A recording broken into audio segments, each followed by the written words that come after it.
So yeah, hey guys, welcome back to the channel. My name is Abhijit, and in this particular video we are going to talk about top 6 things which you should know about Django 4.0, because Django 4.0 is recently released and a lot of people don't know like what are the major updates that Django has published. So let's see in this particular video what Django 4.0 comes into the picture. And recently Django 4.0 जो latest update है that is called Django 4.0.3 and इस particular video में हम top 6 चीज़ें देखेंगे जो Django 3 या फिर Django के जो प्रीवियस वर्जन थे उनमें ये डिफरेंस क्रिएट करता है. And before continuing the video, if you haven't subscribed to the channel, please do subscribe because a lot of Django related stuff and Python related stuff is already on the channel. And if you are already a subscriber, please do recommend my channel to your friends, to your colleagues, and the people who want to become a great Python developer, because I have done a lot of hard work creating all these tutorials. So if you can help me out in any way, please do it and try to like the video and mention a comment section. And again, going further, I have a very important extension called Sorcery. And what this extension does is, let's suppose you have written some code of this script, and ये आप code देखोगे तो ये काफ़ी modern नहीं है and इसमें काफ़ी लाइक कह सकते हैं जो एक पाइथन डेवलपर होता है that who can write code in just single line, तो वो सारे कोड नहीं है, बहुत बेसिक लेवल का कोड है. एंड आप चाहते हो कि इस पर्टिकुलर कोड को हम एक क्लिक करें एंड ये एक मॉडर्न कोड बन जाए. इस चीज़ को फॉलो अप करता है सोर्सरी. एंड ये सोर्सरी एक एक्सटेंशन है, बहुत पॉपुलर एक्सटेंशन है. एंड ये पर्टिकुलर एक्सटेंशन आपकी लाइफ चेंज कर देगा अगर आप एक पाइथन डेवलपर हो. एंड ये टोटली फ्री है, इससे कोई अमाउंट नहीं देना है. तो मैं आपको एक एग्जांपल दिखाता हूँ. जैसे ये न्यू कलर्स है, मैंने एक ये एग्जांपल लिखा एंड मैं इस पर्टिकुलर कह सकते हैं लिस्ट में ये चीज़ अपडेट कर रहा हूँ. तो मैं यहाँ पे जाऊँगा एंड इस पर मैं क्लिक करूँगा and convert for loop to list comprehension. And automatically आप देख सकते हो मेरा कोड एक लाइन में कन्वर्ट हो गया है. एंड ये जो कोड है वो काफ़ी मॉडर्न लगता है. अगर आप कोई नया डेवलपर कोड पढ़ता है तो उसको काफ़ी चीज़ें समझ में आती हैं. ये टोटली फ्री एक्सटेंशन है, आप इसको डाउनलोड कर सकते हो यहाँ से. देन उसके बाद यहाँ पे आप जा करके वो टोकन पेस्ट कर सकते हो जो कि टोकन आपको मिला होगा. ठीक है, ये आपका एक्सटेंशन एक्टिवेट हो जाएगा. अब चलते हैं लाइक इस पर्टिकुलर पार्ट में top 6 thing which you should know as about Django 4.0. So recently Django ने एक बहुत इंपॉर्टेंट चीज़ पब्लिश करी that is like you can use scrypt password hasher. तो जो by default Django password encrypt करता था वो उतना ज़्यादा पावरफुल नहीं होता था. एंड अब इसमें आप स्क्रिप्ट पासवर्ड हैशर यूज़ कर सकते हो. एंड स्क्रिप्ट जो पासवर्ड हैशर है वो PBKDF2 की कैटेगरी का है. एंड ये थोड़ी ज़्यादा मेमोरी लेता है. एंड ये आपके जो इटरेशंस हैं या फिर कह सकते हैं जो ब्रूट फोर्स अटैक होता है कि अगर कोई पासवर्ड गेस कर रहा है तो उसको ये स्लो डाउन कर देता है. ठीक है. एंड जो PDF है ये काफ़ी इंपॉर्टेंट पासवर्ड हैशर है. इसको अगर आपको यूज़ करना है तो आपको बस settings.py में जा करके ये चीज़ ऐड करनी पड़ेगी, ये सेटिंग्स आपको ऐड करनी पड़ेगी. एंड बाय डिफ़ॉल्ट जो Django आपका प्रोजेक्ट है वो अब स्क्रिप्ट पासवर्ड हैशर को यूज़ करेगा. यानी काफ़ी ज़्यादा सिक्योर एक पासवर्ड इनक्रिप्टिंग एल्गोरिदम है in comparison to the older version. But इसमें एक फ्लॉ ये है कि ये थोड़ी ज़्यादा मेमोरी लेता है और थोड़ा ज़्यादा इसमें ब्रूट फोर्स कह सकते हैं. अगर आप कोई अटैकर आपके पासवर्ड को चेक ऑन कर रहा होगा तो वो टोटली फॉल्स हो जाएगा, लाइक नहीं कर पाएगा इतनी जल्दी. ठीक है.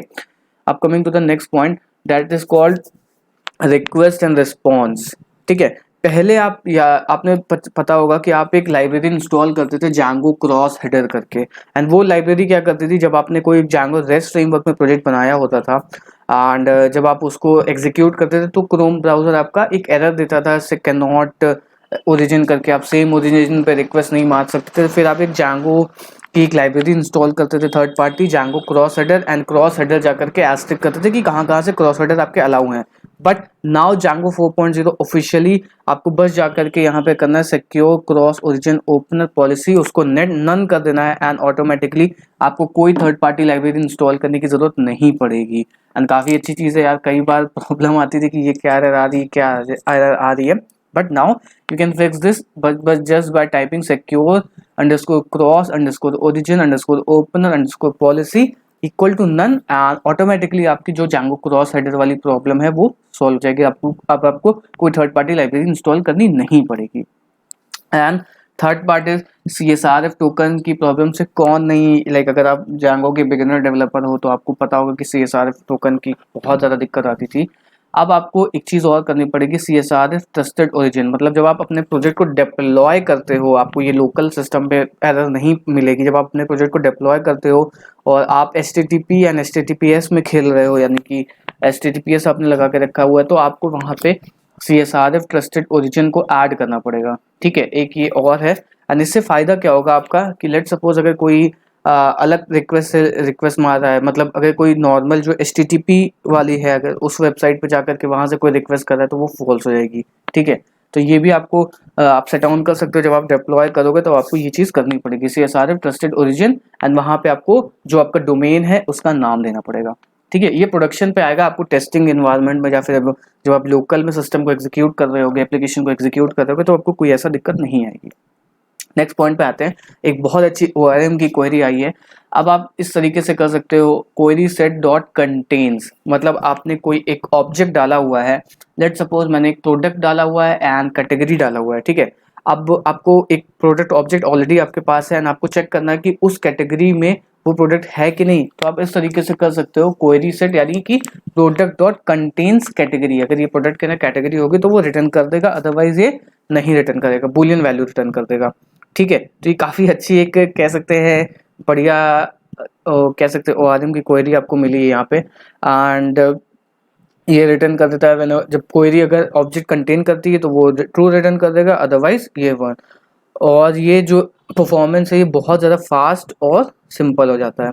उसके बाद में जो बल्क अपडेट है वो आपका रिटर्न करता है नंबर ऑफ ऑब्जेक्ट्स अपडेटेड। जब आप किसी बहुत सारे ऑब्जेक्ट्स को अपडेट करते थे तो ये रिटर्न करता था क्या, बस ऐसे ही रिटर्न को हो जाता कि आपका अपडेट हो चुका है। लेकिन अब ये रिटर्न करेगा क्या, नंबर ऑफ ऑब्जेक्ट्स के जितने भी नंबर ऑफ ऑब्जेक्ट अपडेट हुए होंगे सबको ये रिटर्न कर देगा कि 5 नंबर ऑफ ऑब्जेक्ट आपके अपडेट हुए हैं, 10 नंबर ऑफ ऑब्जेक्ट आपके अपडेट हुए हैं।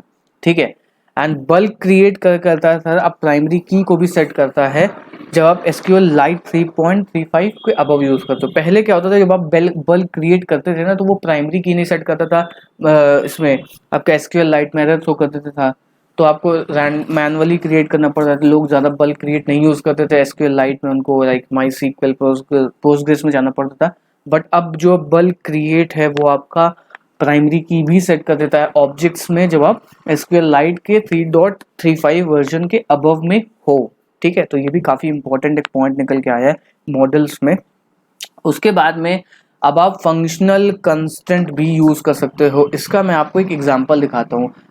कई बार प्रॉब्लम होती थी कि लेट सपोज अगर हमें 2 एट्रीब्यूट्स एक मॉडल के अंदर ऐड ऑन करी हैं एंड उन मॉडल्स में जा करके हमें दोनों को एक कॉम्बिनेशन करके एक कह सकते थे एक प्राइमरी की के रूप में डिफाइन करना होता तो हम नहीं कर पाते। कैंडिडेट की का एग्जांपल होता था। अब मैं उसको एग्जांपल दिखाता हूँ आपको कि कैसे इस चीज़ को हम फॉलो अप कर सकते हैं। तो अभी हम कोडिंग इन्वायरमेंट में है, VS कोड में, एंड इसमें आप देख सकते हो कि ये चीज़ है। लेट सपोज आपको एक फॉरेन की ऐड करना था, मतलब फॉरेन की नहीं कह सकते, एक आपको यूनिक कंस्टेंट लगाना था कि first name last name repeated नहीं आएंगे। लेट सपोज अगर मेरा नाम अभिजीत है एंड गुप्ता है, लास्ट नेम मेरा गुप्ता है, तो फिर अब मैं क्या करूँगा, अभिजीत एंड गुप्ता को एक कॉम्बिनेशन करके एक यूनिक कंस्टेंट बना दूंगा। मतलब अभिजीत गुप्ता के नाम से सेम एक और नहीं आ सकता है। अब आप यहाँ पे आपका फ़ायदा क्या हुआ, अब अभिजीत सिंह आ सकते हैं, अभिजीत मिश्रा आ सकते हैं, अभिजीत पांडे आ सकते हैं, बट अभिजीत गुप्ता नहीं आ सकते हैं।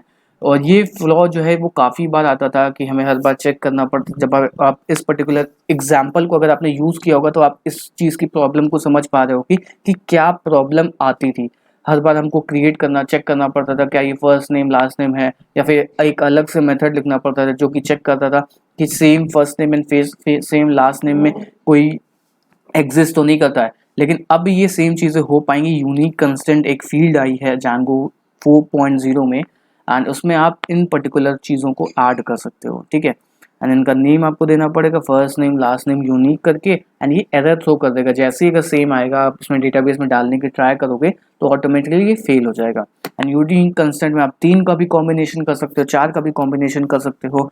एंड ये कई इंपॉर्टेंट फैक्टर हैं। लाइक लेट सपोज अगर आपको कोई कैटेगरी डालनी है, मैं जैसे एक ई कॉमर्स एप्लीकेशन बना रहा हूँ, उसमें मुझे एक प्रोडक्ट वेरिएंट डालना है कि रेड कलर का एक ही प्राइस रहेगा, तो अगर मैं रेड कलर का वही फिर से प्राइस डालूंगा तो मुझे ये एरर थ्रो कर देगा, क्योंकि हर बार हमें जब एप्लीकेशन बनाते हैं तो खाली फ्रंट एंड से नहीं चेक करवाते, बैक एंड में भी हमें चेक्स लगाने पड़ते हैं, ताकि अगर कहीं एक्सीडेंटली डेटा क्रिएट हो गया तो हमारा पूरा एप्लीकेशन क्रैश कर जाएगा या फिर हमारा बिजनेस लॉजिक फेल हो जाएगा। तो ये सारी चीज़ों को करने के लिए हम यहाँ पे इस पर्टिकुलर कह सकते हैं बहुत इंपॉर्टेंट ये फीचर मिला है। जैसे मोस्ट इंपॉर्टेंट जो आप यूज़ करने वाले हो, एक ये यूज़ करने वाले हो, एंड जो मैं नेक्स्ट बताने वाला हूँ वो भी यूज़ करने वाले हो, एंड उसके बाद कंटेन्स करके भी यूज़ करने वाले हो। उसके बाद जो मैंने वो वाला बताया था सेम ओरिजिन वाला, अगर आप जांगो रेस्ट फ्रेमवर्क में ज़्यादा काम करते हो तो आपको पता होगा कि आप फ्रंट एंड बैक एंड दोनों से डील करते हो, तो आपको क्रॉस हेडर की प्रॉब्लम अब नहीं आने वाली है अगर आप उस पर्टिकुलर चीज़ को यूज़ करोगे। अब हम आते हैं नेक्स्ट पॉइंट पे, जो कि बहुत इंपॉर्टेंट है। जब आपका एप्लीकेशन बहुत ज़्यादा बड़ा हो जाता है ना, तब आपको ये प्रॉब्लम आती है। सो ये है the run server management command now supports dash dash skip check option. अब इसका मैं प्रॉब्लम बताता हूँ। आपका जब छोटा सा एप्लीकेशन बनता था तब मैं एक डेमो भी आपको दिखाता हूँ। सो डेमो में क्या था, मैं लिखता था पाइथन manage.py रन सर्वर, ठीक है। तो ये बेसिकली क्या होता था, अब आपको यहाँ पे चेक्स दिखाता था कि भाई परफॉर्मिंग चेक्स एंड माइग्रेशन को चेक करता था, एंड बहुत सारी अलग अलग चीज़ों को भी ये चेक करता था। लेकिन ये आपका छोटा सा एप्लीकेशन है, आपने 2-3 ऐप बनाए हुए हैं, तो फिर इसमें कोई दिक्कत नहीं आएगी। आपका तुरंत जो है ये रीलोड हो जाएगा, आपका सर्वर एग्जीक्यूट हो जाएगा। लेकिन जब आपका एप्लीकेशन बहुत ही ज़्यादा बड़ा है, उसके अंदर बहुत सारे ऐप हैं, लाइक 100, 200, 50 ऐप हैं, तब आपका जो ये है ना परफॉर्मेंस चेक करके ये इतना ज़्यादा स्लो हो जाता था कि मैं जब सर्वर एग्जीक्यूट करता था तो मुझे 2 मिनट वेट करना पड़ता था कि सर्वर अभी एग्जीक्यूट हो रहा है। उसके बाद जब जाकर के मैं कुछ भी अपडेट करता था तो भी ये जाकर के प्रॉब्लम आती थी। जब आपका सर्वर बहुत ज़्यादा हैवी हो जाता था तब ये बहुत प्रॉब्लम क्रिएट करता था, मतलब बहुत टाइम लग जाता था सर्वर को एग्जीक्यूट करने में। तो उस वजह से ये पर्टिकुलर एक चीज़ आई कि आप यहाँ पे इस तरीके से लिख सकते हो Python manage dash dash skip hyphen checks करके, ठीक है। अब ये क्या करेगा, चेक्स को नहीं एग्जीक्यूट करेगा ऑटोमेटिकली, सर्वर को देखो इसने एग्जीक्यूट कर दिया। यहाँ पे आपको ये लाइन ही नहीं लिख करके आई, तो मतलब बहुत एक कह सकते हैं लाइफ सेवर हो गया, टाइम सेवर हो गया, कि जब आप बहुत बड़ा एप्लीकेशन बनाओगे या फिर आपका एसक्यूएल से चेक कर रहा होगा, फिर आपने यहाँ पे एक भी मॉडिफाई कर दिया, स्पेस भी मिटा दी होगी, तो ऑटोमेटिकली ये रीलोड करता था। अब ये क्या करेगा, इस चीज़ को नहीं परफॉर्म करेगा, ऑटोमेटिकली सर्वर को एग्जीक्यूट कर देगा, मतलब चेक्स नहीं करेगा। एंड आपको कॉन्फिडेंस होना चाहिए कि आपने जो कोड लिखा है वो सही है, तो इसमें आपका काफ़ी टाइम बच जाएगा। पहले ये नहीं होता था, पहले ये चेक करता था, उसके बाद हर चीज़ होती थी, फिर ये सर्वर जाकर के एग्जीक्यूट करता था। तो ये एक इसका फ़ायदा भी बहुत अच्छा मिला है कि हमें यहाँ पे एक स्किप चेक करके एक ऑप्शन मिल गया है। उसके अलावा भी बहुत सारे मेजर अपडेट हैं जांगो 4.0 में, मैं उनको लाइक जब डॉक्यूमेंटेशन बहुत ज़्यादा अच्छे से या फिर इनकाउंटर करूँगा कोई चीज़ तो उनको मैं ऐड ऑन करूँगा।